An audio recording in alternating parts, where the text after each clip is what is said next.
Afternoon, everyone. Today we'll be diving into the story of the Radium Girls, a pivotal chapter in history that blends workplace ethics, public health, and legal reform. My name is Paulina, and this presentation is part of the Global Environmental Health Video Data Project. Over the next several slides, we'll explore the profound impact these women had on labor rights and the lessons their experiences continue to teach us today. The purpose of this presentation is to examine the Radium Girls story through the lenses of history, health, and public policy.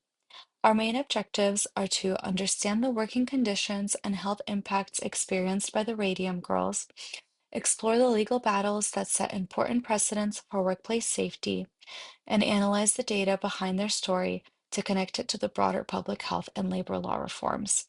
By the end of this presentation, I hope you'll see how this tragic yet significant case shaped workplace safety standards and continues to influence public health policies globally. Here's an overview of today's presentation. We'll explore the historical and geographical context, analyze key data trends, and discuss the Radium Girls' legacy and its impact on public health and workplace safety.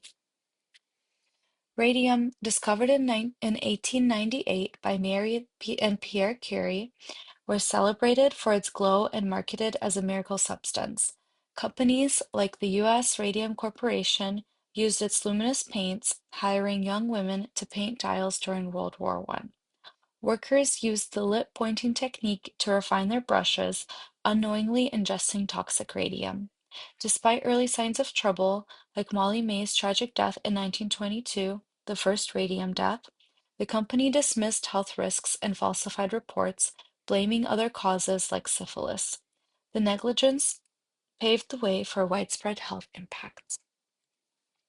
This map shows key locations in the Radium Girls story. The U.S. Radium Corporation in Orange, New Jersey, was where young women painted dials with radium-laced paint. Rosedale Cemetery is where some workers, like Molly Maggia, were buried, their graves later proving radioactive. Newark became the site of critical legal battles that gained national attention, and the American Cyanamide Superfund site highlights the long-term environmental contamination caused by radium. This graph illustrates the rise in radium-related deaths over time. Early fatalities, like Molly Maggia's death in 1922, were misdiagnosed by the sharp increase in deaths by the late 1920s, drove public outcry. These events fueled legal and public health reforms, shaping workplace safety standards.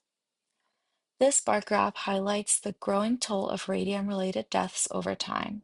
Molly Maggia's death in 1922 marked the first known case of radium poisoning, with 5 more deaths documented in 1924.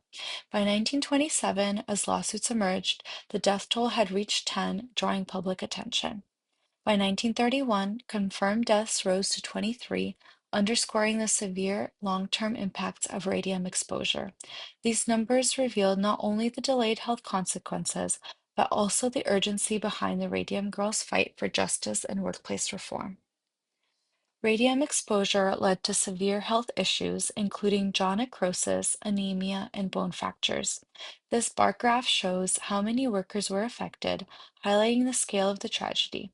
These impacts, often dismissed or misdiagnosed, underscore the dangers of neglecting workplace safety.